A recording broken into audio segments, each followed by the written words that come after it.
This is the Overdue Homework Podcast.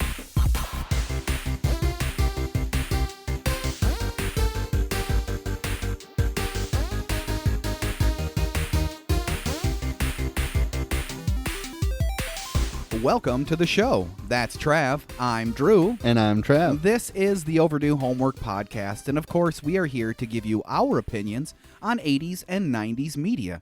Please don't forget to contact us at podcast@overduehomework.com. I said the right email address. There we go. Trav, how are you doing? I'm doing super good, man. I'm Good. coming off a 4-day vacay. Went to a concert for 21 Pilots. Hell yeah. How was that concert? Super amazing. Nice, I mean, nice. they're my favorite band. I saw Awesome. them 2 years ago, and it was the best concert I've been to until this one. Awesome. It was so amazing. And then I had a 3-day board game tournament with my Cool. friends that I won this year. Nice. So, boom. Making that cheddar. No, we didn't put money on the line this time. Oh, you learned It from got last a little year. too crazy last time. You learned from last So year. no money on the line, just the trophies. But I did get a 4th place trophy Cool. that has a toilet flushing a trophy down it. It says most dumped on this year. Most dumped so on. that's going to get passed every year, I whoever like it. takes last place. I like it. Speaking of toilets, do you know what Skibbity Toilet is? I do not. Okay, go watch it on YouTube. It's this weirdest thing ever. It's like Gen Z stuff. I don't know. Skibbity Toilet. It's the biggest thing on the internet ever right now. Skibbity toilet. Skibbity Toilet. It's like this weird like sci-fi animated like thing. Like watch it.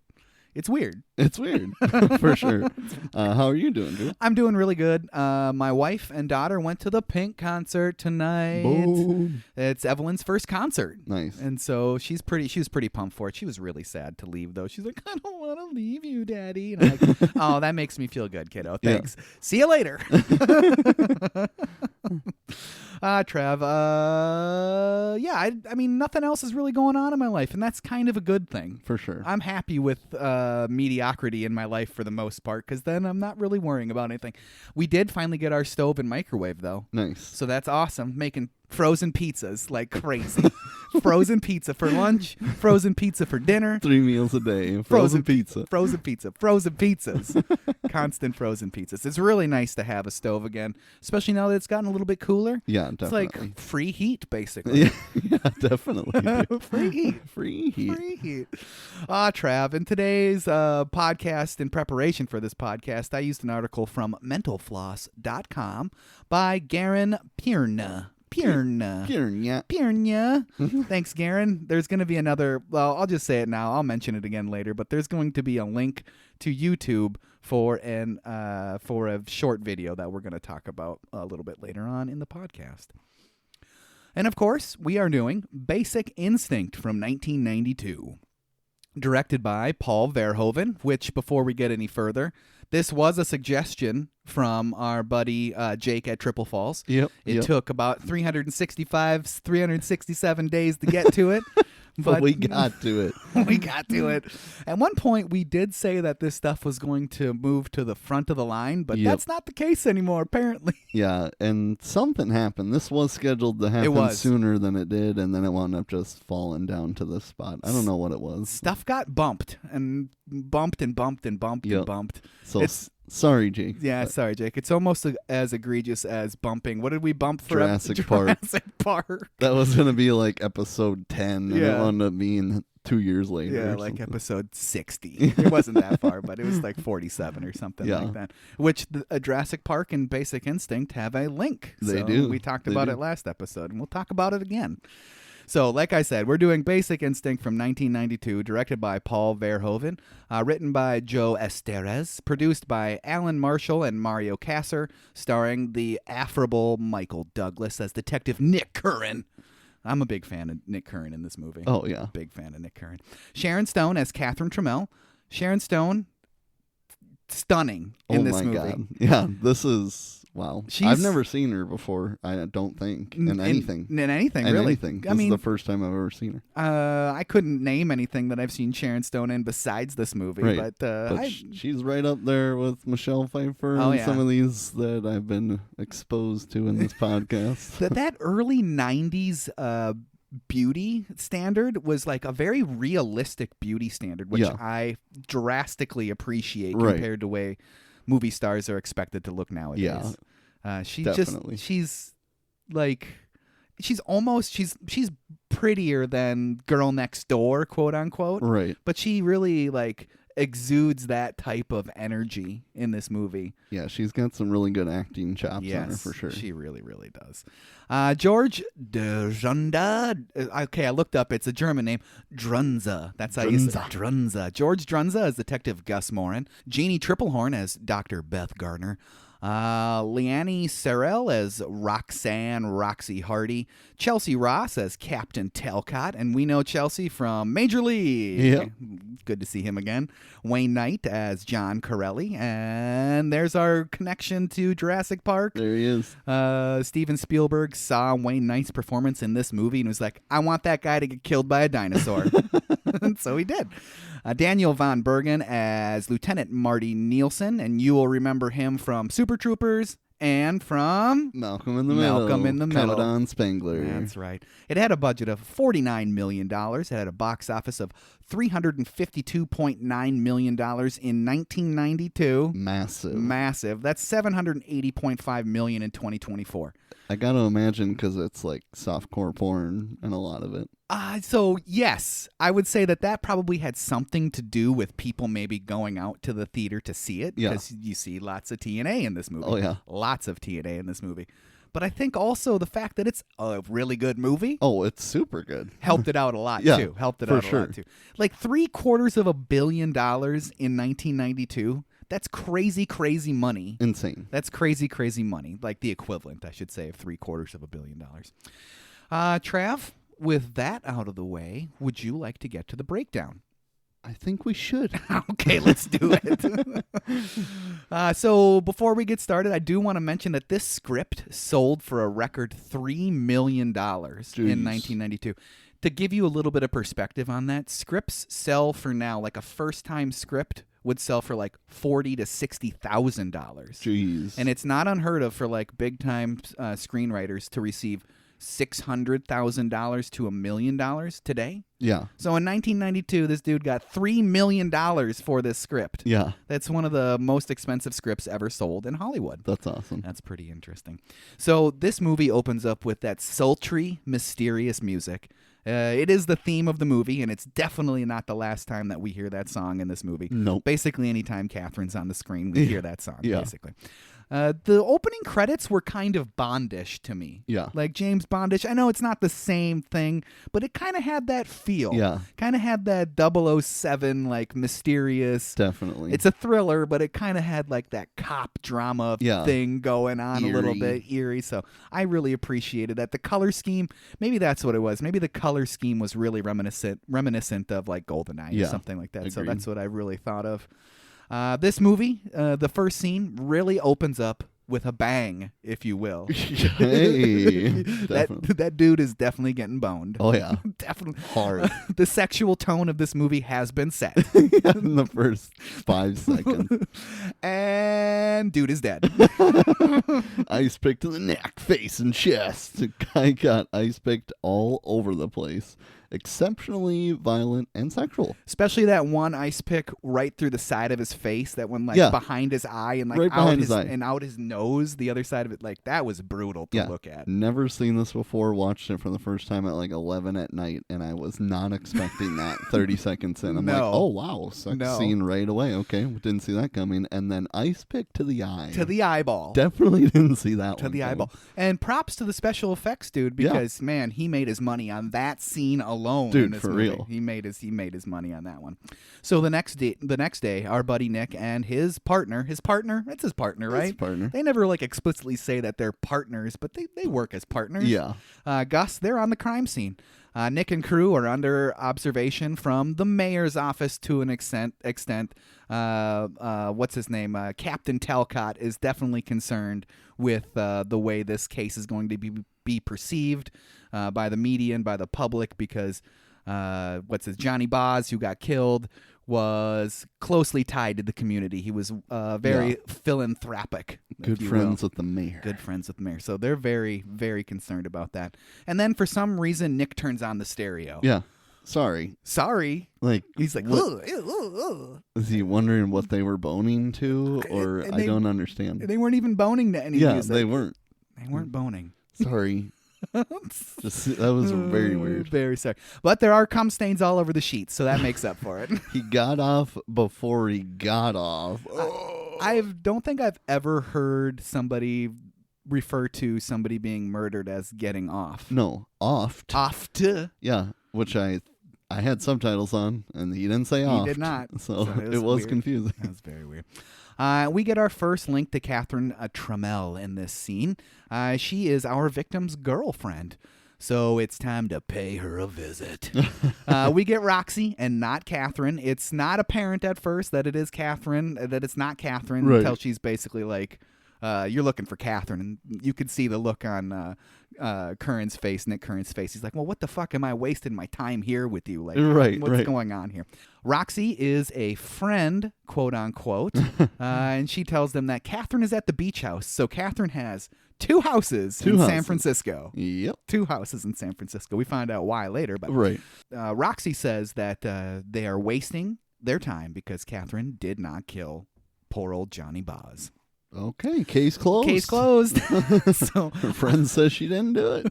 Off to the beach house we go. And those 2 beautiful Lotus Esprits in the driveway, those are some very 90s supercars. Like, I love those cars. I do too. I think they're badass. They're very badass. I love it. I like that they're not like insanely futuristic, dumb looking like they would be nowadays, you know? And that like late 80s, early 90s supercar, like it just has some sort of like pure nostalgia for me. Like I suppose any person that grew up in the 70s or the 80s thinks or the 90s same thing, I'm sure. Probably the same thing. But that's what the same way. That's what I said to Lauren. I just think they're so much cooler in the 90s. Very, very cool. We're biased.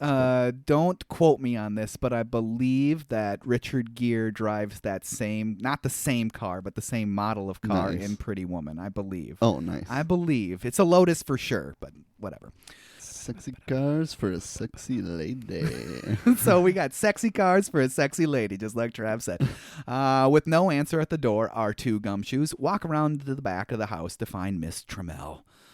Catherine and Nick were actually based on some real people, believe it or not. Nice. Before he became a screenwriter, Esteras was a police reporter for Cleveland's The Plain Dealer. That's a terrible name for a newspaper. Yeah, it is. The Plain Dealer. And according to him, he says, I met a cop who just liked the action too much. He was always in the middle of shootings. He was a great cop on one level, but on another, you suspected he liked it too much. Yeah. And that's what Nick Curran does. He sure does. Kind of likes killing people. Oh, yeah, he does. Tramell also comes from a person in Esteras New in Ohio. This time, it was a go-go dancer from Dayton, Ohio. All right. One night, he picked up the stranger, and they went back to his hotel room and had some fun, quote-unquote. She reached into her purse, and she pulled out a .22 and pointed it at me, said Esteras. She said, give me one reason why I shouldn't pull this trigger. And he said, I didn't do anything to hurt you. You wanted to come here, as far as I knew. You enjoyed what we just did, right? And she said, but this is all guys ever want from me, and I'm tired of it.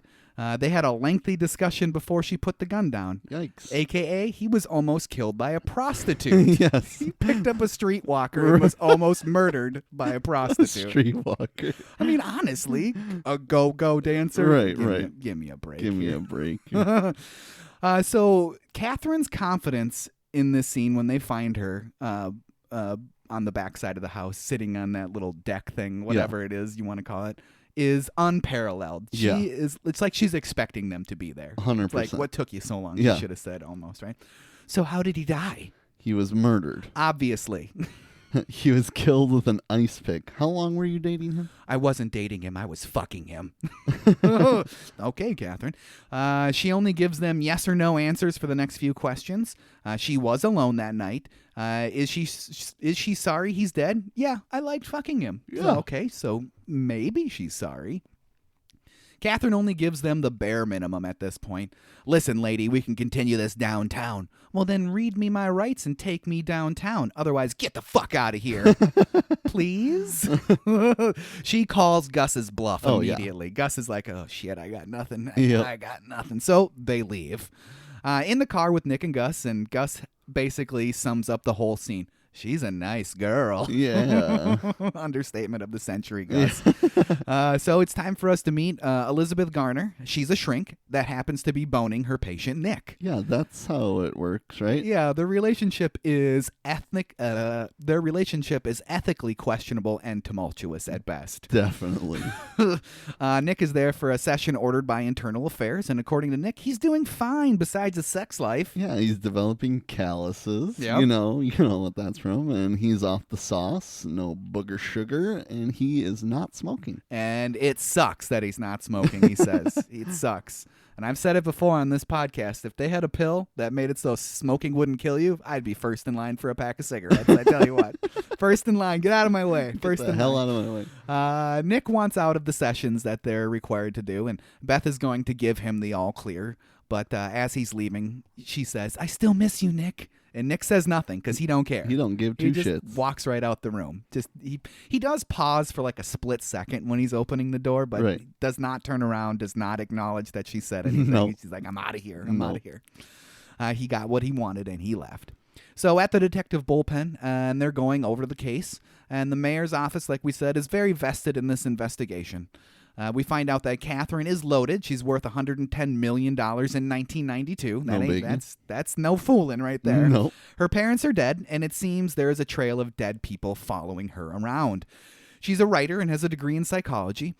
She fucks athletes and rock stars and can mess with people's heads. And guess what her last book was about?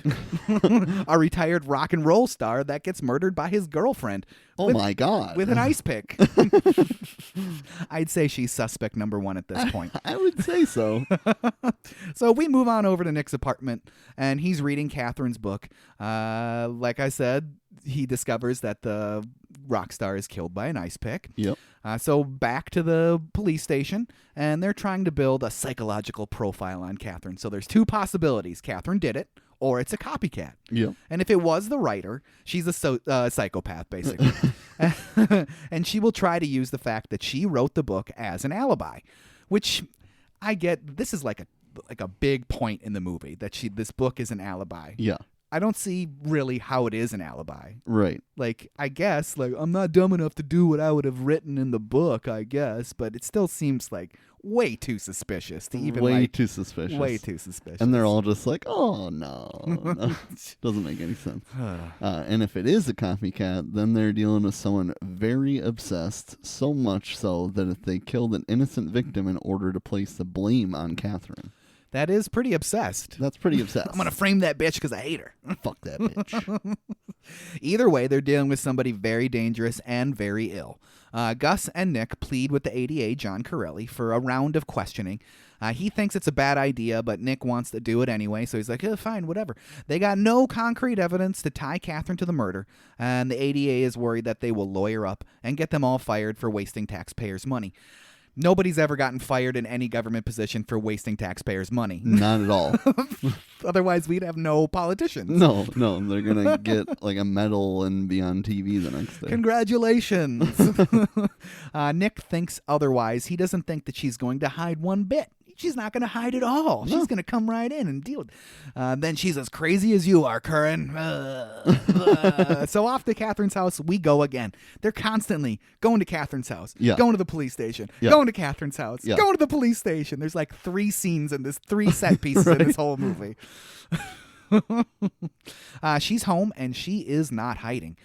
They want to take her downtown for questioning, and they are willing to arrest her if needed. She is willing to go, but she wants to change, so we get some nudity. Yeah. She is trying to seduce Nick already, correct? Obvious. Already, right? Yeah. I mean, it's pretty obvious in that scene, but we find out later that it is definitely obvious. Definitely obvious. Because there's no way that she thinks that she can't be seen from where she's at. Not at all. Lauren said right away, she is seducing him. There is no woman that will change with the door open, knowing people are there. And then she has the mirror perfectly angled. Yes. Come on. She's getting nude like 20 feet from her front door. Yeah, it's all part of the game. All part of the game. All part of the game. So the three of them, they leave together and the game continues in the car. Do you have a cigarette? I don't smoke. Yes, you do. Turns out Catherine is writing a new book. I love the fact that she just pulls out a cigarette after that. Yeah.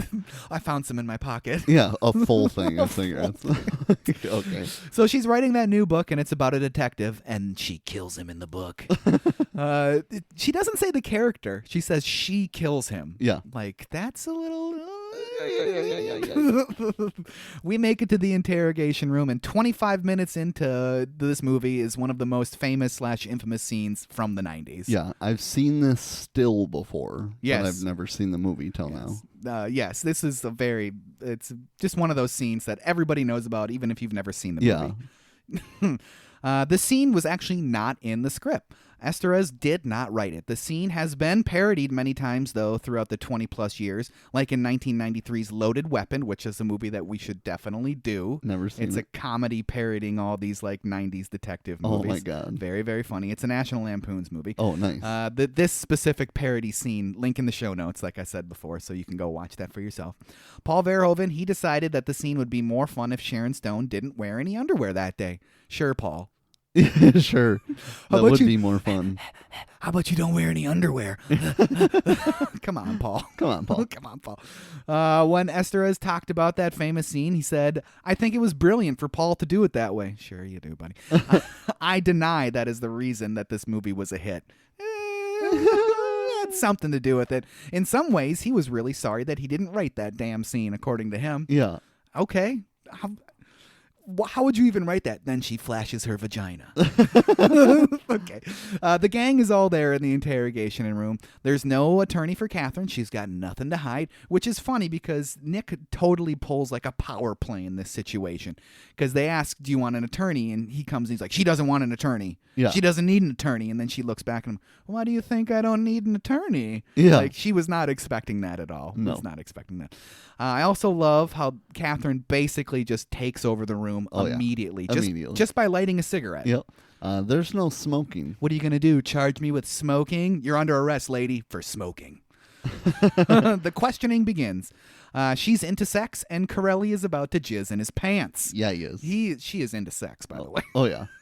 She uses the book as an alibi, just like that other psychologist said. Yep. Why would she write that book about a murder and then commit that murder? That would be pretty dumb. I didn't kill him. And then they want to know, does she do drugs? Yep, she likes the booger sugar. Yeah. Have you ever fucked on cocaine, Nick? Everybody in the room is like, what? Like, you what? Nick likes to party, so the answer is yes. And then it's beaver time. Yeah. She's really throwing signals at Nick. It doesn't get much more sexually suggestive than flashing that beaver. No, it doesn't. That's about as suggestive as it can get. So Nick takes control of the interrogation. She likes games. Games are fun. She also seems to know about Nick's past. Or was it a good guess that she knows all this stuff? I doubt it was a good guess, Catherine. Yeah, while she is very smart, I highly doubt that was a good guess. Yep. She was banging Boz for the book. Banging Boz for the book. She didn't love him. And the dudes in the room can't believe that she would just pick up a dude and bang him. Double standard much? Like, for real, though. Come on. I can't believe they're discussed in this. Like, they would have done the exact same thing. I feel like they're just pissed it wasn't them. Could be. There's no I like that. honest disgust in this. That's like insane. But yeah, she offers to take a polygraph, and she passed. Like, easily. Easily. She's telling the truth, or she's a sociopath. There's She's a no other sociopath. option. Everyone thinks the jig is up, but Nick is adamant that she is lying. You can't beat the test. But you can. You can. Because he says, trust me, I know people that have done it. Which is like, why do you use it then? Yeah, I mean, it was Nick that he's talking about. He beat the test. Right. That's that. Catherine is going home, but she needs a ride. Can anyone give me a ride? I can. Yeah, I can. Come on, Nick. Like, Nick. Nobody even bats an eye at that after the weird interaction that they had in the interrogation room. You'd think that somebody would have been like, how about we get some lowly street schlub out there to take her home? Some beat officer to take her home? No. See you later, Nick. Yeah, he always does this, you know. But on the ride home, Catherine knows about the people Nick shot and that he passed the lie detector test as well. You see, we're both innocent, Nick. I love in this bit with Nick in the car, and it's not the last time that she does it, how she straddles confessing and staying completely indifferent to the conversation. Yeah. She's basically like, I'm innocent just like you, Nick, but I don't care about any of this. She's always watching what she says, sometimes purposely alluding to the fact that she did it, because it's a game to her. Right. She loves it. She loves it. And she knows a little bit more about Nick than he realizes to this point. Yes. They make it to her place. She goes in. Nick is intrigued. Yes, but he does not go in. He does not go in. No, but he wanted to. He did. He wanted to go check out that mirror situation again. But Nick heads to the bar, and the bartender says, Evian for you? Nope, he's drinking again. Double blackjack. And that gets some looks from every one of his colleagues. Are you sure about this, Hoss?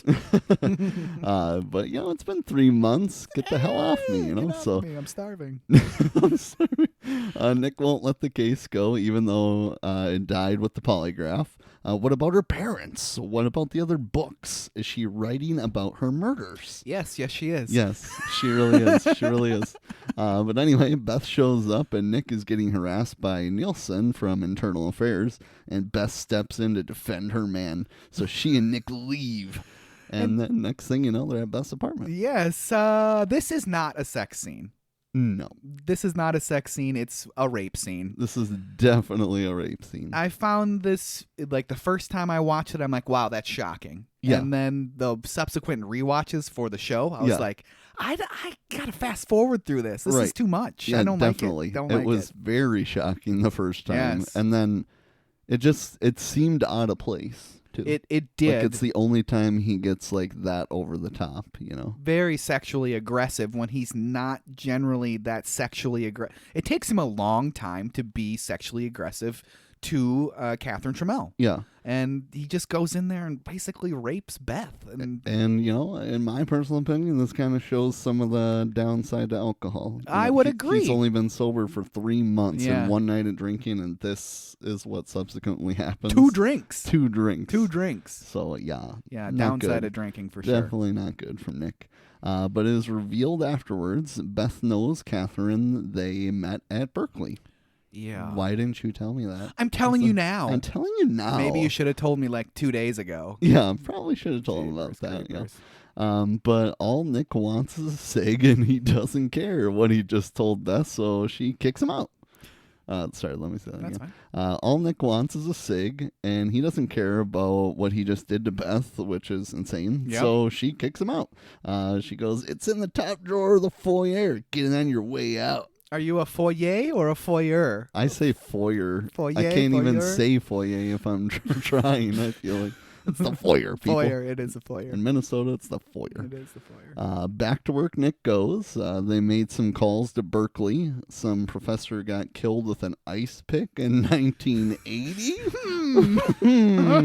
That is odd. No, in no way coincidental. No way. Some dudes head off to Berkeley to get some statements, and Nick is tasked with following her. You know what? We thought you did a really good job yesterday, so that's your new task in this assignment. You need to keep following her. Oh, my God. But yeah, you know what? It's time for a car chase. I'm always down for a car chase. And leave it to Paul Verhoeven to put some nice action in this movie. Dude, this had me on the edge of my seat. Yes. Like, I'm cringing the whole time, looking at the double yellow non-pass lanes. Yes. Ugh. It was very, very well shot and exciting car chase, if you ask me. Really good. Some really great stunt driving in a thriller. Like, this is supposed to be a dramatic thriller. Right. Not an action movie. 100%. Right? And it was very action heavy in that sequence. And it was very fun to watch. I love the look of them racing through the California hills. Yeah. It's very 90s Hollywood, and I felt very nostalgic for the way it looked. I loved everything about that scene. Definitely. And does it make any sense why she's driving this fast? It's the game, right? Like, she's fucking with him. Yes. She knows already that he's following. Absolutely. I mean I guess if she didn't in the first 10 seconds, she certainly did in the next 10 seconds, because every time she makes a move, he follows. But just in my head, it's like, is it really make sense? But I guess it's part of the game. It's part of the game, and if he dies, he dies. If it dies, it dies. Which, when that bus like hits that rear quarter panel, dude, like I don't know if that was planned in the stunt, right? But dang, that was really intense and scared really the cool. crap out It was of me. really cool. Do not like that. But yeah, Nick ends up almost dead and loses Catherine until he spots her car in town and stakes it out. Yeah. You know, why not? Why not? Why not?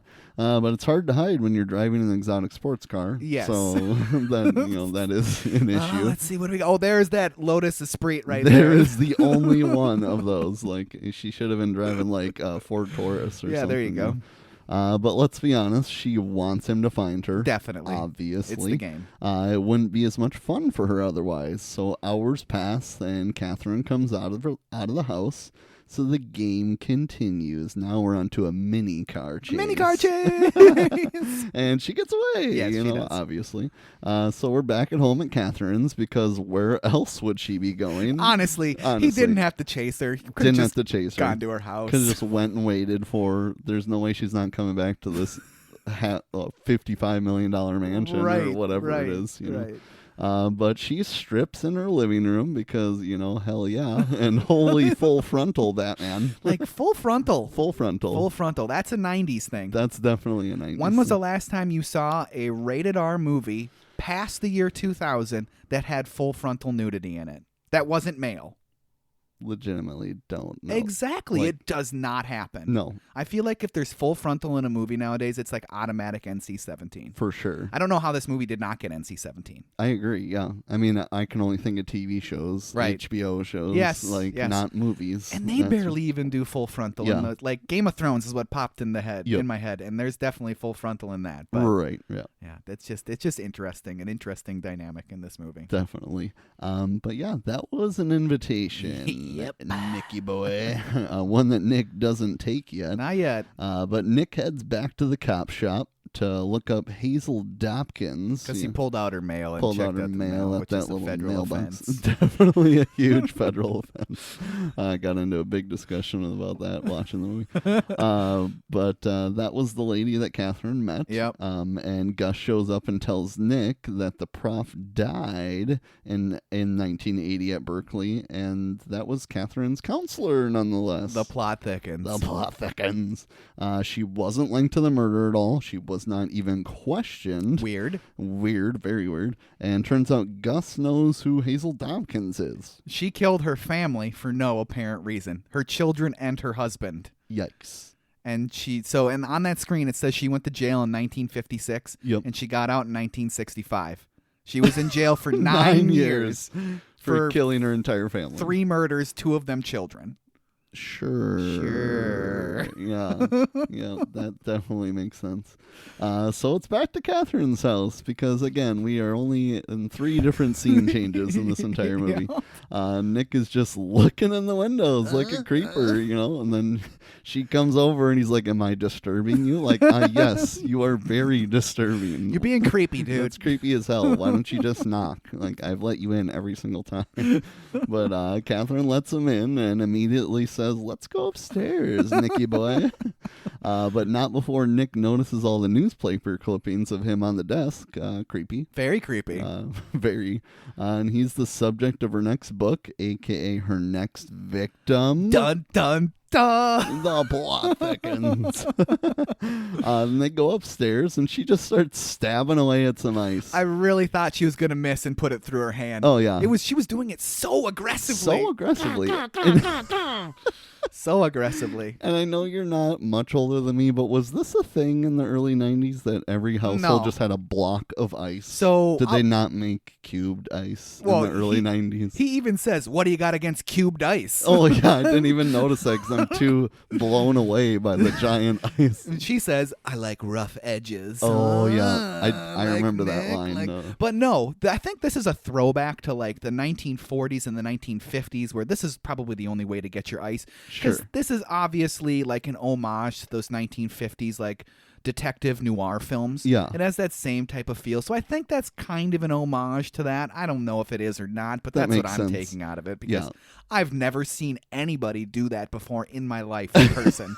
Period. In person. I've never even seen it in a movie until this point. Like stabbing the shit out of that ice. Is this, why they have so much money? They're saving every penny where they can. You buy blocks of ice and a Kmart ice pick. I don't know. Do you get the ice at Kmart as well? Yeah, I don't know. Are they in the aisle together? The ice pick and the ice. I mean, I love the shout out to Kmart. First job. Sure. Oh, Kmart. Nice. Kmart. Love it. Anyways, she's obviously doing that on purpose to further confuse and seduce Nick. Because he looks aroused at her stabbing that ice. He's like, ooh, man, maybe you are the murderer, and I kind of like it. Kind of like it. But Catherine wants to know what it feels like to kill someone. She should know. But Nick definitely does. Yes, he does. So she calls his ass out. And he's like, it was an accident. And she's like, oh, was it, Nicky boy? 4 times in 5 years, all accidents. Maybe not the tourists, though. Maybe not. Maybe not the tourists. But Nick brings up Noah Goldstein. And that's where Catherine got the idea for the ice pick. Funny how the subconscious works. That's what she says, and it's like, yeah, okay, that's just that's like on the nose. Yeah. Like on the nose. Funny how the okay, that's all right. What about Hazel? All part of the research process for the book she's written. How convenient. How convenient. Yeah, doesn't she say, like, she's helped me with, like, homicidal tendencies? Yeah, understanding them. Like, yours? Or just in general? I don't know. That relationship between Hazel and Catherine is very weird. Very weird. She calls her honey. Yeah, it's very, like, motherly. Yeah. Isn't it? It's very weird. Like she's her Padawan or her, Yeah, there you go. Like, there you go.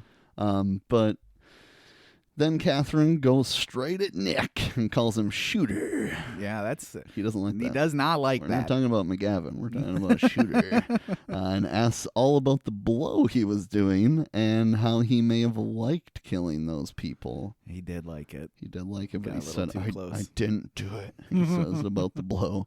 But in his wife, she had committed suicide because of the monster that Nick had become. He did not like that comment. No, Nicky no likey. Nicky no likey, that comment, not at all. Before that, he was getting pretty turned on. He was. He was like, you can say whatever you want. And then bring up that ex-wife situation. Straight down. She knows so much about him. So much. And yeah, like you said, Nicky no likey. But Roxy shows up diffusing the situation, and Nick leaves. We find out later in the movie that Roxy is constantly watching whatever.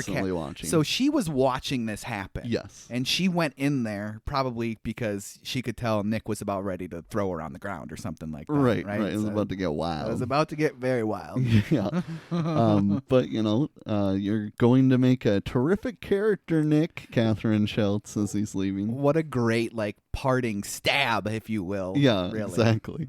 Nick goes to Beth's office, who has access to my file.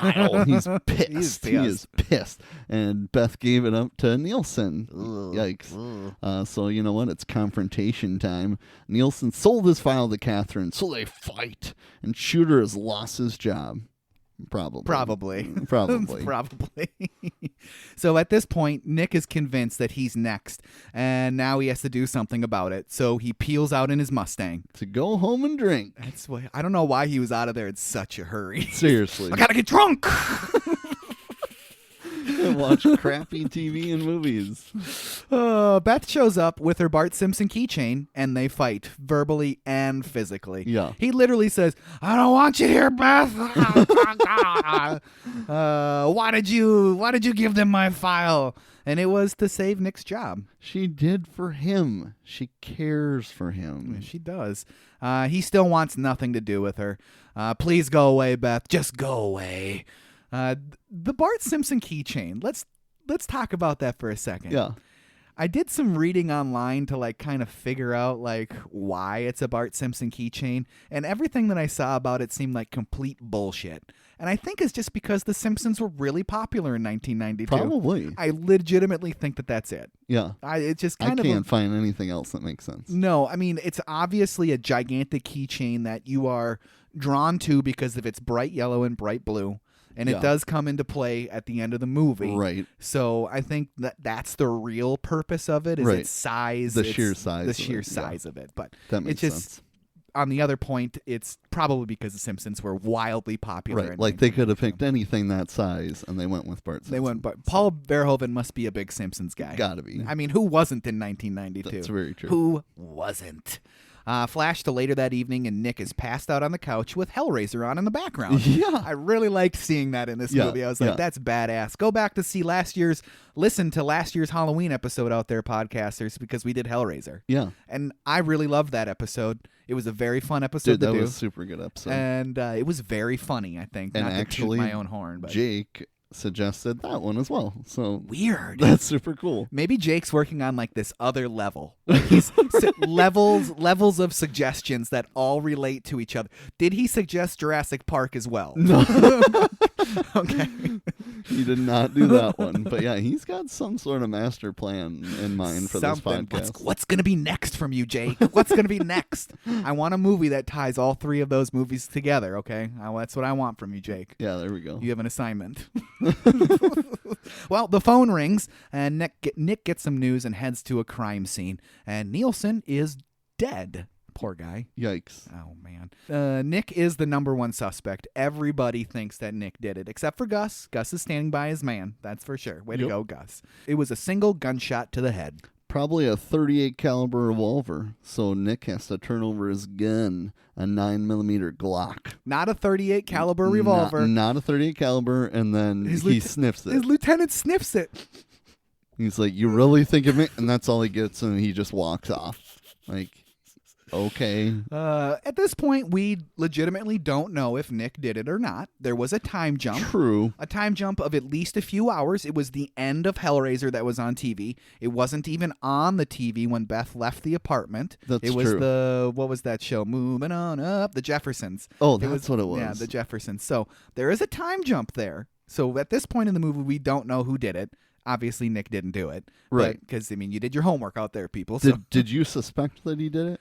I don't think I suspected that he did it, but I immediately thought he could have done it. It was possible. I honestly didn't even think that he could have done it until you just explained it like that. I didn't even think about the time jump, and he was drunk. He very well could have done it. Yeah. But yeah. That was what I originally thought. I'm like, it's possible. I don't think he did it. I guess as soon as he hands his actual gun over, I'm like, okay, well then it wasn't him. True. Very true. But doesn't mean he doesn't have another gun, but right, that's true. It does just sow suspicion within the viewer. Right. You know, which they kind of do with everything in this movie. Make you think it's one thing. It's true. And they make you think it's one thing a couple of different times with different things. Like they really go hard at a couple of angles, which is very interesting. And even at the end, we'll get to it, but even at the end, I still have my questions. Yeah. Even though it seems obvious, I still have my questions. So after Nielsen's dead, it's time for Nick to be questioned in that same room that Catherine was questioned in. Beth shows up and steps in, providing Nick with an alibi. Beth really is coming out of the woodwork and saving Nick constantly. Save you. And they just take it. They're like, okay. Just believe it. Sure. Okay. Well, fine. Like, even though all his colleagues know they're banging, it's like, okay, sure. It is very interesting because Captain Talcott's like, it's fine if Curran's fine with it. And Nick is just like, just throws up his hands like, whatever. Sure, whatever. That's great. Nick's time in that hot seat mirrors Catherine's time there dramatically, and is obviously intentional. Yeah. That's not a mistake at right. all. He wants them to charge him with smoking. He even says the same line, and everybody kind of like looks at each other like, that's what Catherine said. Is he wearing underwear? I almost said something really inappropriate, and I'm glad I didn't. And the fact that he went after Nielsen earlier that day makes it less likely that he would have killed him that night. So it's kind of the same type of alibi. She wrote a book. Why would she do that? He went after Nielsen already. Why would he kill him that night? Blah, blah, blah. So, and that's funny. The one interrogator is like, I don't get that joke. And dude's like, it's an inside joke, asshole. Nick is put on leave, so he didn't lose his job. He's just been put on leave, psycho leave, as that one dude says. Right. Psycho over. He chases down Beth. To thank her for the alibi. Hey, thanks a lot, Beth. And Beth says that she hardly knew Catherine. Nick and Beth seem to be on good terms, and they leave each other at this point. Yeah. Nick then gets Sam to give him the info on Catherine's parents' death. Was it an accident? A boat explosion from a problem that was fixed 3 times? Seems like some shoddy craftsmanship, whoever is fixing that boat, or it was not an accident. Right. Nick still isn't convinced that Catherine is innocent at this point. He really kind of flip-flops. She's guilty. She's not guilty. She's guilty. Yeah. Okay. And his boss is convinced that Catherine is screwing with Nick's head. So Nick hits the road and heads home. I really love the San Francisco cityscapes in this movie. Definitely. It's very cool to me. Makes me think of Full House, obviously, which I really, really like. And guess who's waiting for him at his house? Catherine. The game continues. Nick cuts to the chase. I like you. Want to go upstairs for a drink? She did not think that he would ask. He asked. They get upstairs, and Nick stabs some ice. Yeah, $1.69 at Kmart. I was expecting you. Ooh, she keeps calling him Shooter in this scene, which he does not like. No, he doesn't. So how about Nicky? That's what his wife used to call him. And Catherine cuts to the chase. Got any Coke? He's got Pepsi in the fridge. It's not quite the same thing now, is it? She wasn't talking about Coca-Cola. Oh, yeah. What do you want from me? Say, what do you want from me, Catherine? What the fuck do you want from me, Catherine? I love the way that line was delivered. Yeah. I just love the Michael Douglas, man. He can really deliver some Yeah, lines. He's got that steely gaze. Yep. Oh man, I love those. Catherine has a gift, and it's her first book. It's about a boy who kills his parents. He makes it look like an accident. Why did he do that? To see if he could get away with it. Seems familiar. She wrote it years after her parents died, which doesn't mean she didn't kill her parents, but that's okay. And Nick plans to keep on following her, even though he could get into trouble for now, because he's not exactly a cop anymore. Right. Nick is willing to take the risk, and Catherine is going to be at Johnny Boz's club around midnight. I'll meet you there.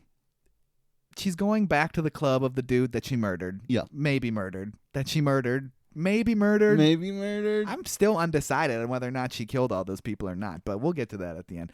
Gus shows up with some pizza, some Pizza Hut pizza. Yep. Shout out to the Ninja Turtles, right? Yeah.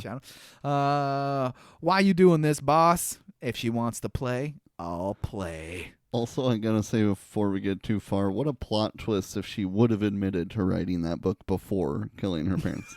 Yes, I was a child. And I wrote that was my first idea for a book. He's like, oh, wow, case closed. Case closed. All right. You did it. You did it. Oh, shit. I said that? Damn it. Whoops. If she wants to play, I'll play. Everyone she plays with dies, and Nick knows what that's like because everybody around him kind of dies as well. They're kind of the same person. So it's time to hit the party club. Nick looks very out of place in this club. Yeah, he does. Very, very out of place in this club. The V-neck in the early 90s. I didn't know that was a thing even in the early 90s. He looks like a newly divorced 50-year-old trying to pick up some chicks, doesn't he? Definitely. The jeans. Looking like Steve Carell, 40-year-old virgin style, coming into this way out of place club. Who wears blue jeans to the club? Yeah. Nobody. You don't Nick wear blue Curran jeans. Nick finds Catherine in the bathroom. She's doing some drugs. He approaches. She denies. Denied. Slams that stall door in his face. And I don't know if anybody's going to the bathroom. No. I don't think a single person is. What if you had to take a really bad poop? Like, in there, like, excuse me, guys. Excuse me. I need to take a dump. Yeah, you're going to shit your pants, and there's 3 people in the stall already when you try to get in. I'm really sorry, but you're going to end up with a mess on your pants if you don't get out of my way. Back on the floor, and Catherine and Roxy are getting down and dirty. Catherine leaves Roxy to dance with Nick. Roxy is the jealous type. Oh, yeah. Roxy likes to watch. Oh, yeah. The sexual tension is coming to a head between Nick and Catherine, and they're practically boning on the dance floor. Oh, yeah. There's one thing that Nick Curran does not do. Nick Curran does not dance. No, he does not. He walks through that club. He stands there while Catherine dances all over him, and then that's the end of the scene. Yep. And then he just, like, pulls her into him. Yes. And that's enough for her to be like, oh, my. Is that A, Michael Douglas doesn't dance? B, or I should say A, Michael Douglas doesn't dance. 2, it was a purposeful decision of the script. Or C, Michael Douglas dances that poorly that they just were like, stop what you're doing and just stand there. Which one do you think it is? I think it's number one. Number one, I Michael. think he's above dancing. He's like, I don't dance. But it's a club scene. I don't dance. Okay. Moving on. Just stand there, please. Just stand there, please. We'll put most of the attention on Catherine in that scene. So they move it back to Catherine's, and things are heating up. This movie is softcore porn. Let's face it. Softcore porn. Let's face it. It definitely is. Do you want to know why Verhoeven got away with the long sex scenes? It's because this movie is considered a thriller. Okay. Originally, Basic Instinct was slapped with an NC-17 rating, and Verhoeven, whose contract required an R rating, had to go back to the MPAA 8 times before they'd lower the rating to R. Because it was a thriller, the idea that Sharon Stone could kill him during the sex was always an element of protection, is what he told Rolling Stone. So we could show sex and nudity much longer than normal because there was another element there, the element of threat. Okay. Okay. I mean, there's a hint of logic in that. There is. So a guy named Mike Medavoy, who is the head of the movie's distributor TriStar, talked to Verhoeven into the lesser rating. If we make Basic Instinct an NC-17, it could be a $50 million or $250 million movie. I have no idea which way it could go, is what Medavoy told Verhoeven. But if we make it an R, it will certainly make $150 million. So let's do that. Yeah. Okay. And it made like $360 million. Yeah, which is unbelievable.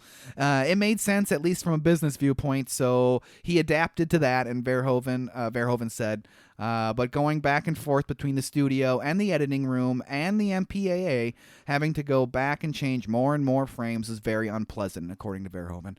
Verhoeven ended up cutting about 40 seconds of material. That's all he cut. 40 seconds of material. 40 seconds is the best I can do. 40 seconds, which showed up in the European version. If you ever want to see the European version and see that 40 seconds. 40 extra seconds of softcore porn. He actually didn't have to cut many things, obviously, 40 seconds. Right. But he replaced things from different angles to make it a little bit more elliptical, as he said, a little bit less direct. Sure. Things are looking very similar to the opening of the movie. Is Nick going to face the same fate as Boz? Sure seems that way. Yeah. She ties Nick up with one of those white silk scarves she seems to love so much. Yeah. Things are not looking good for Nick. No. She's reaching for something. They climax, and Nick lives to tell the tale. Yeah, they set it up like she stabs him. She was reaching for something. Oh, man, but she's just aggressively pouncing on Nick. I don't know. Back in my days, if some woman did that to me, I'd be like, whoa, lady. What are you doing? That was weird. That was really weird. Why did it look like you were reaching for something? Are you going to stab me? Personally, through the first watch through, I thought there was a good chance that Nick was going to catch an ice pick to the face. 100%. Like, I was like, he's going to get it. But I thought for sure he was going to die. The movie's not even halfway done yet. Yeah. So Nick leaves bed to freshen up after that, and Roxy is there. She threatens to kill Nick if he doesn't leave Catherine alone. Let me be honest with you, Rocky. Man to man, she's the fuck of the century. Now that's a line. I love how he insults her as the same time. He insults her kind of twice in the same, because she's sleeping with Catherine, he's sleeping with Catherine, and he calls her Rocky. Yeah, and I like that he says, I got a question for you. She's the fuck of the century. What do you think? It didn't really start out with the question there. He wants to know how long Roxy was watching, and she likes to watch. Rocky is just as much of a victim of Catherine's mind games as Nick is. Catherine has Roxy under her thumb. Yeah. Absolutely. Is a pawn in her play. 100%. It just is completely under her thumb. The next morning, Nick jolts awake to a note on the pillow. The beach, signed C. So, Catherine, there you go. Go to the beach. Go to the other house that you have in San Francisco. Nick goes to Catherine's home, the other home, and walks up on an argument between Roxy and Catherine. It didn't seem like a real, shouty, angry argument, but they were definitely in a heated discussion. You could tell by the way they were kind of circling each other almost while they were talking. We didn't get to hear what they said, but there was definitely something going on there. He walks up down by the fire. Catherine and Nick have a bit of a moment. Last night was only the beginning for them. Catherine says Nick is over his head, and he likes it that way. That's how he's going to find his killer. And you can put that in your book. It seems Catherine is not the only one that can play games. Yeah, he likes the games. He likes the games. Nicky likey, that one. Yeah. So let's move over to the local honky tonk. Gus can't believe that Nick fucked her. You goddamn son of a bitch. You goddamn son of a bitch. And then Nick hits him with the next time I'll use a rubber, okay? Yeah, that's a little grosser than I needed in the movie, but that's okay. Yeah. They go grab a meal at the Greasy Spoon, and we'll find out that Nielsen got $50,000 in a safety deposit box 3 months before Catherine had even met Nick. That's crazy. That's crazy. That's crazy. So he did get paid for his file. So right. For Nick's file. Right. And Catherine must have known Nick from the news articles and decided before she even met Nick. So did she kill Johnny Boz to get closer to Nick if she killed Johnny Boz? That's very possible. That's the reason she killed Johnny Boz. That's very possible. If she killed Johnny Boz. Yeah. Gus leaves and drives drunk home because, sure. Yeah, why not? I mean, Nick did try to stop him, but then afterwards, all he does is just like, what a guy. What a goofy cop driving guy. home drunk. That's okay. No time for anyone else because Nick is getting run down by Catherine's Lotus. What the hell? Out of nowhere, but time for another car chase. Love it. 3 car chases. 3 of them. I like it. 1 mini, 2 regs. Yep. Nick would have no chance in catching that Lotus. Not in that car. No, not in that car. Not driving up the damn sidewalk steps or whatever the hell he is. Like, his car is broken by the time he gets to the top of that hill. Absolutely. It's another great bit of stunt driving. I personally, like, the stairs are yeah. so ridiculous. Insane. But I love that part. Like, he's just up the stairs. I love that part. I love that part. The chase ends in a game of chicken, causing the Lotus to crash down an embankment, and Roxy was behind the wheel. Did you think it was Catherine? No. No, I didn't either. Not one bit. Not even a second. Nope. I thought, oh, that's Roxy, ready to kill Nick. No. Not that I thought she'd be successful. But she was not joking that she was going to try. So unsuccessful. She tried, though. She tried. Nick has some serious explaining to do. People are dying around Nick at very fast pace. First Nielsen, and now Roxy. You are out of control, Curran. You're out of control, buddy. Nick ends up back at the police station. Another psych evaluation with Beth and some other dudes. Whoever they are, really. I mean, just some dudes in the scene. And Nick has no time for this bullshit. He rapid fire answers the questions they want to ask as if he's heard it all before. Because he has. Yeah. Yeah. And he storms off.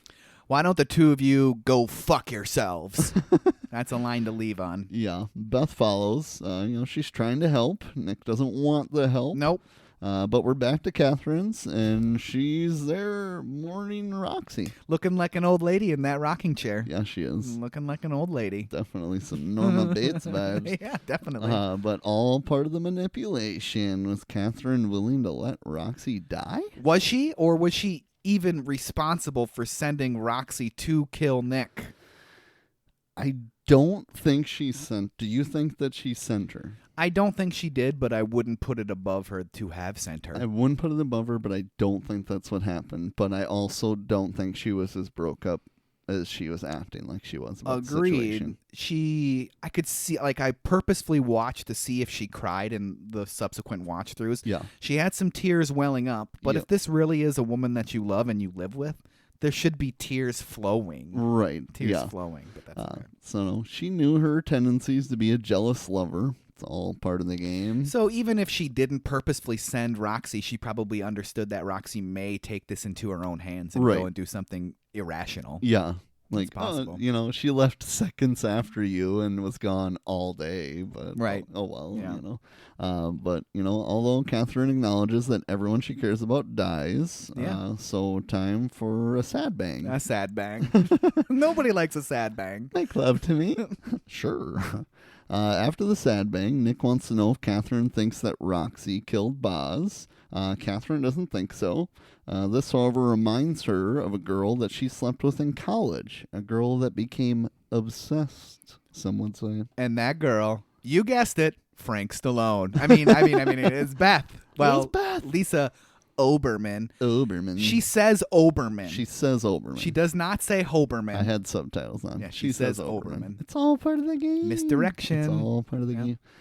We do find out next that Roxy killed some kids, her siblings. Yeah, that's pretty dark. Very dark. With a razor, a straight razor. With a razor. Slit their throats. So, yeah. Like Hazel, Roxy had no real motive. She was just another pawn for Catherine. Roxy was being used for book research. Basically, I think that's what their relationship came down to. Catherine just keeps saying, I get close to murderers, basically, for my books.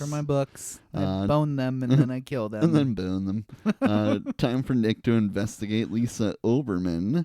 There's nothing in the records at Berkeley. And, he's pissed. He is like, pissed. Is the system broken? Yeah. Or is there a mistake here? And then that lady's like, only if you're making a mistake. That was a good line. Very good line. That. Very good Nick line. didn't like that line. No, he's like, God damn it. Seriously. Nick did not like that line. But Nick goes to confront Catherine about Roxy, and she knew about Roxy's past. She researches interesting people for her books. Sometimes she gets involved with those people, like we said, just like Nick.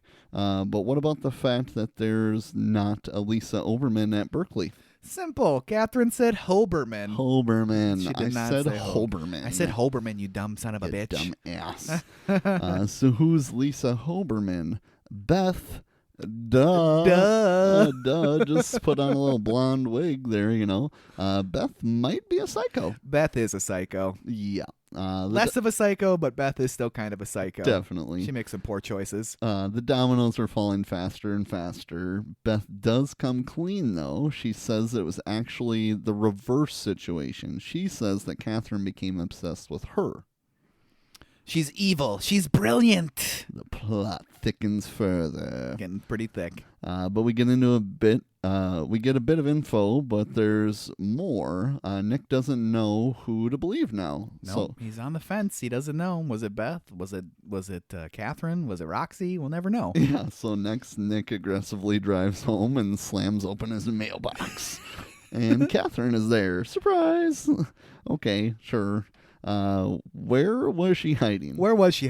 Because she was not in the shot when he comes in. Nope. And there is it looks like she's maybe behind like the windowsill, but there is no room. No. So I don't know. She's just standing next to the wall, really flat. Hopefully he didn't notice, and he didn't notice. Good detective work there. It's just a small entryway, and Nick says Catherine switched the stories, and Catherine denies this nonsense. I suppose you think I kill people too. No. He does, though. Mm-hmm. Oh, more cop stuff, and Nick looks for a report at Berkeley. It's missing. Nielsen has it. Oh. So if Beth killed Boz to frame Catherine, and Nielsen knew about the report for 1980, then Beth has the motive to kill Nielsen. At that point, she does. Right. At that point, she does. And Nick now believes Catherine, and everything he's looked into is checked out. It has nothing to do with her looks, and that she's super good in the bed. Gus does not believe what he's hearing. And he just goes, "Oh man! Oh man!" What does he say? He calls it the summa cum laude pussy. I'm like, jeepers, dude, that's crazy. Jeez. Back home, and Catherine is back. She missed him. And she wants to bang. So they do. She did bring a plant, though. I got you this very plant. Courteous of her. During the after-sex naked in the window cigarette, Nick professes his love for Catherine in a way. He's got a new ending for her book. The detective falls for the wrong girl, does not die, and they raise some rugrats and live happily ever after. It won't sell, Nick. No, someone needs to die. Someone needs to die. Poor Nick. He is denied. Sorry. No happy endings for these books. Nope. So the investigation continues, and he's looking for Beth's ex-husband. He died 5 years ago. Oh, my God. He was shot. Oh, my God. With a .38 caliber revolver. What? Check your gun, man. It could have been you. She was never a suspect. That's crazy. There were rumors that Beth had a girlfriend at the time, and also Nielsen was investigating the same trail a year ago. That's very interesting. Like, what was he trying to investigate? Right. What was he holding above Beth's head? The fact that she killed her husband, potentially? Right. And then was he on to her about more things, or was it just that one thing specifically? Right. So if she thought that Nielsen was on to him about killing her her then husband, then she has even more motive to have killed Nielsen. Right. Even though she may not have. But who knows? But, we're back at Catherine's, and the book's done. So, love that ribbon printer. Oh, man, that's a sound right there. Definitely. That's a sound right there. With the book being done, Catherine casts Nick to the curb. His character's dead. Goodbye, Nick. Bye, Nick. He's like, you gotta be fucking kidding me. The games are over. Nick is pissed. What is this, a joke? It's no joke. It's no joke, Nick. You're done. Oh, but guess what? Gus got a lead. He found Catherine's roommate from college, and they should be able to get the truth from her. Beth shared office space with Boz's psychiatrist. Signs are pointing to Beth. They are. Gus heads into the office space alone. Nick is on leave, so obviously he can't go with. Yeah. Great bit to build some suspense with those elevators opening on every floor. Yeah. I don't know how you would get an elevator to do that. Right. But I was thinking about that. Unless she pushed every button and then got out and pushed the down and pushed the down and pushed the down and then went up to the 4th floor. Yeah. So then, but the elevator was waiting for him at the bottom. I don't get how she made it do that, but I don't she either. did it. She did it. She's pretty smart. She did it. Back outside, Nick in the car on the street, he looks up. I don't think he actually sees anything, even though the movie kind of presents it as him seeing something. Yeah. I paused it on that scene and stared at that frame. Just stared at it. I'm like, what is he seeing? He must have just come to a realization or something like that. We find out later that there was no suite 405, but there was no way for him to know that from the outside of the building. And, no lights turned on and off. There was no movement, no anything. So was he expecting it to be way faster? He thought, get in there, get up to room for whatever, and be down stat. Because he was not gone long. Right. I mean, we're talking he got right into the elevator. No one else is there. Sure, it stopped on floor 2 and 3. But by the time it got to 3, he's freaking out and jumping onto the car.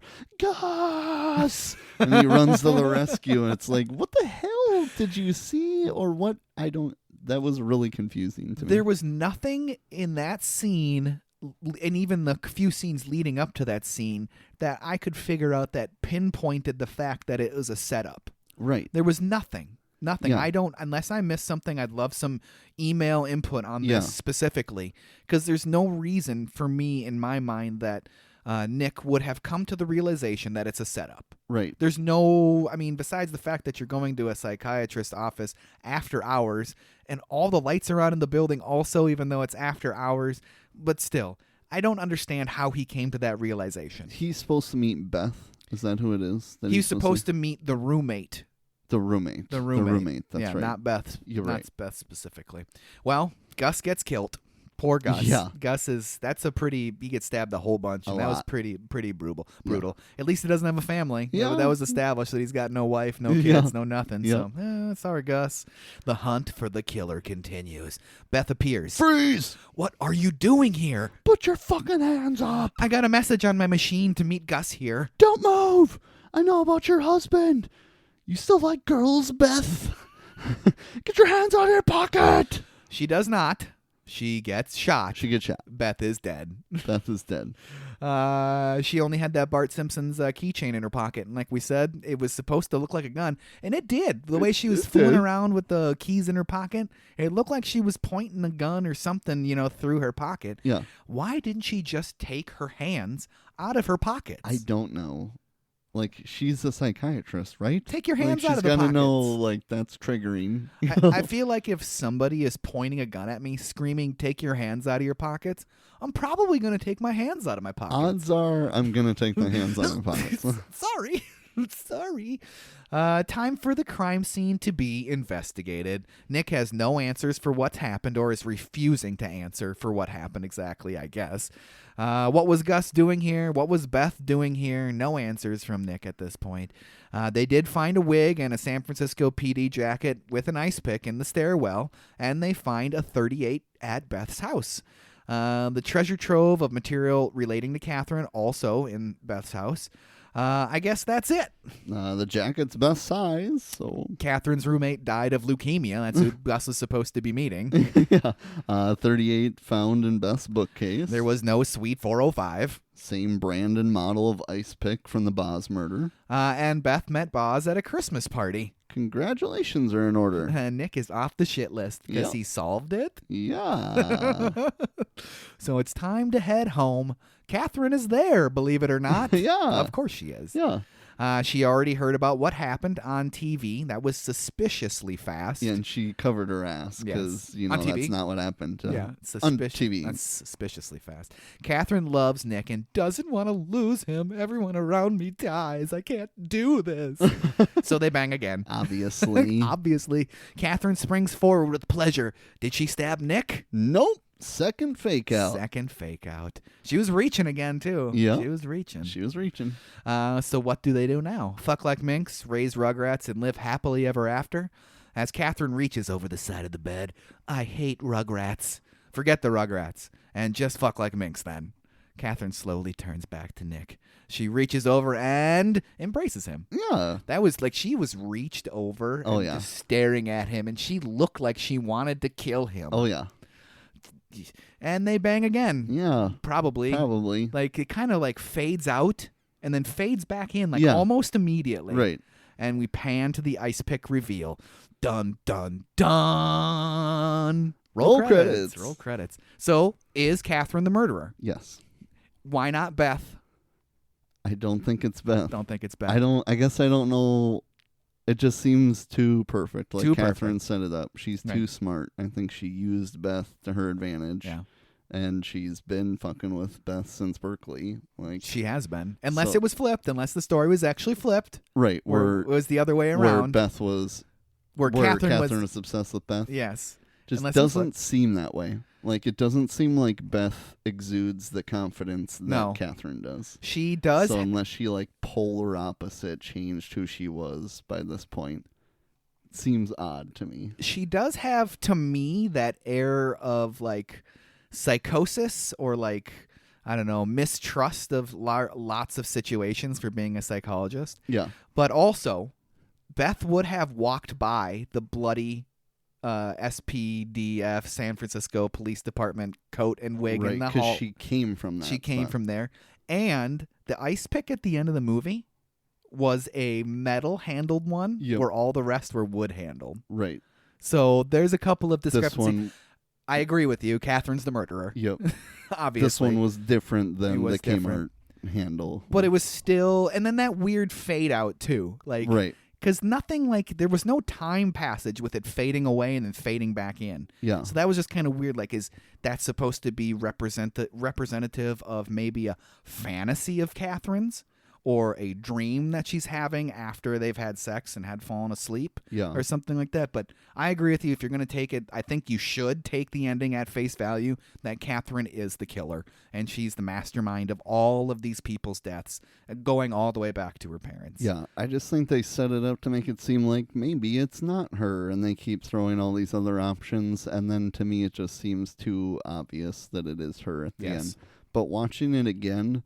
There is a spot that makes me think, are they foreshadowing in the movie? Because in the beginning, when they're first discussing the murder, I think of John Boz and Berkeley or Beth. Yep. She's in there and she says, or they say that it would have to be someone who is extremely obsessed. And then it pans to her. And I'm just like, is this a foreshadowing that she is the person who is the killer? I don't know. I think that is a directorial choice to fuck with you, to fuck with the viewer, to try to throw you off the trail. To me, at that point, she's not even a like suspect in No. your head. No. So, but I guess then they build it up where if you believe Catherine's side of the story, like, okay, she was the obsessed one. So I guess that makes sense. You know, and ultimately, the three main characters of Beth, Nick, and Catherine are all like deeply troubled and messed up people. Yeah. They're all, so you could see how it could be either Beth or Catherine.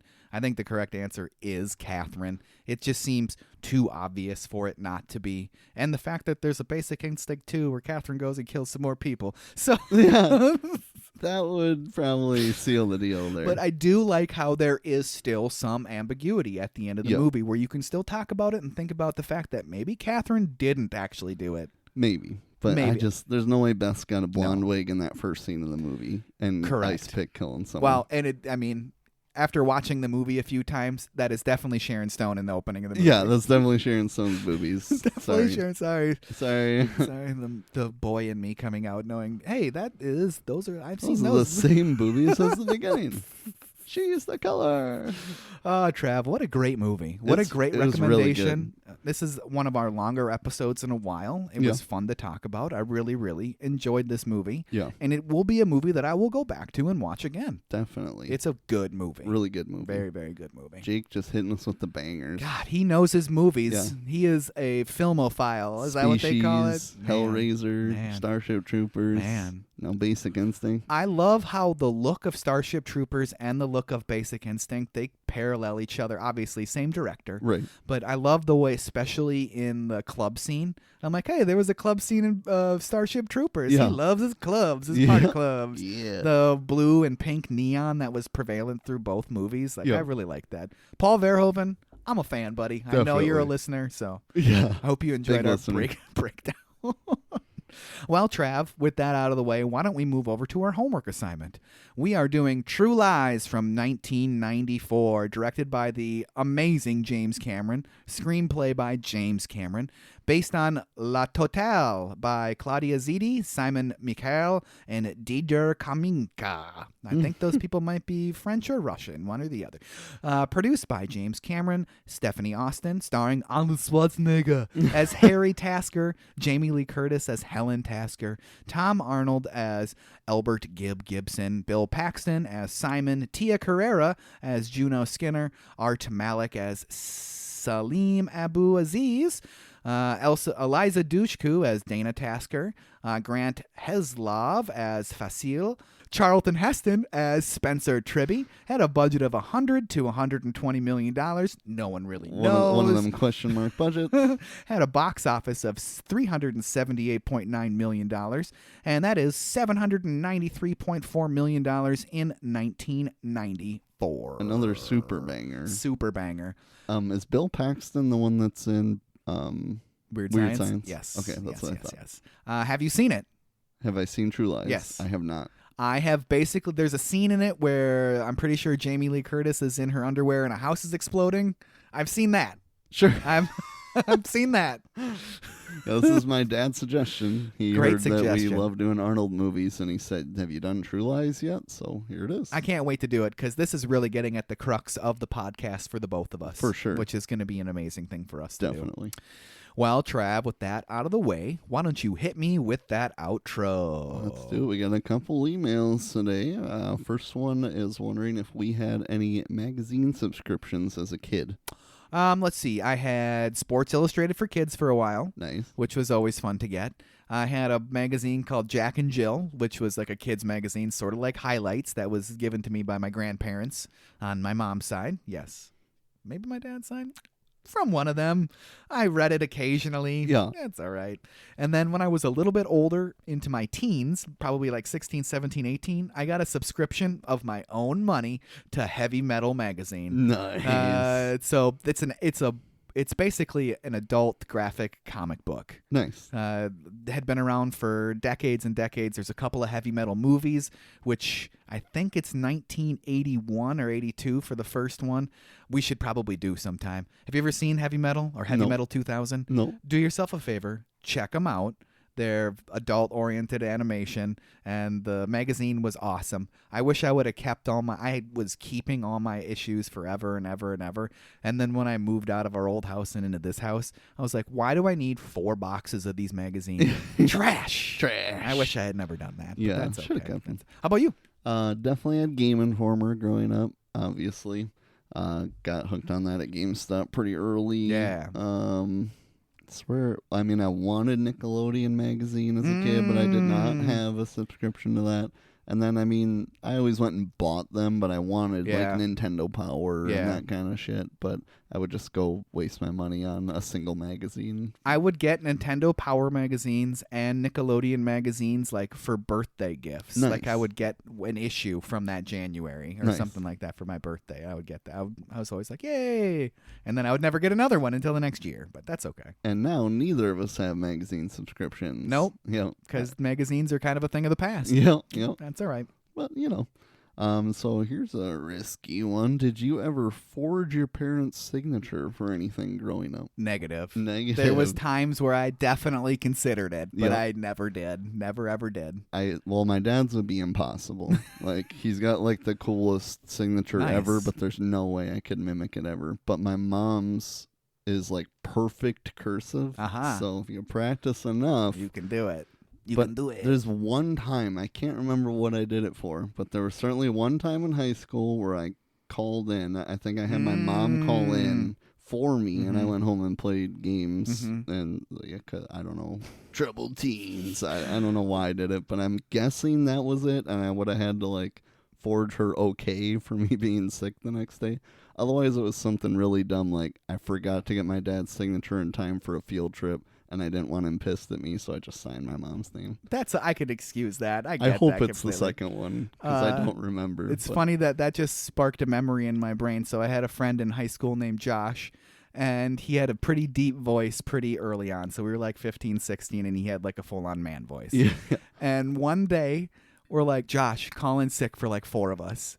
And he called the high school, called in sick for 4 of us, 4 consecutive phone calls. Oh my God. Never got busted. Oh my God. Never got busted.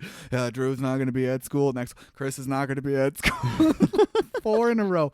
I don't know how we didn't get busted because it was the 4 of us. We're all friends. They all knew we were friends. Like, it was very funny. Did you go do anything fun? I think we went to like Taco John's or something. And Why then, is that the thing? That's what I did too. Played some day. Video games. We skipped out on like the first half of the day and went to Taco John's and got a 6-pack and a pound. Like, that's apparently what you do. That's why, because you could feed like 5 of you for like $10. That's true. That is true. Man, those used to be way cheaper. They used to be way cheaper. Way cheaper. Way cheaper. So this next question for Drew. So I just thought of this watching the movie. I don't have any examples of this, but do you have any movies anywhere near like the raunchy spectrum of Basic Instinct that you saw as a kid that like you shouldn't have watched, but you did? Meatballs, the first Meatballs movie. It's a comedy, but there's plenty of nudity in it. Sure. I should not have seen that as a 10-year-old. Plain and simple. Should not have seen that as a 10-year-old. For sure. I was like, oh, okay. That's okay. All right. I don't even remember anything about the movie except for the boobs. Right. That's it. That's it. For sure.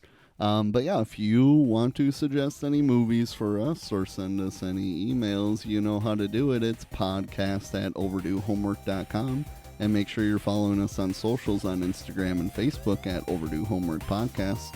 And as always, don't forget to tune in to the next exciting episode of the Overdue Homework Podcast.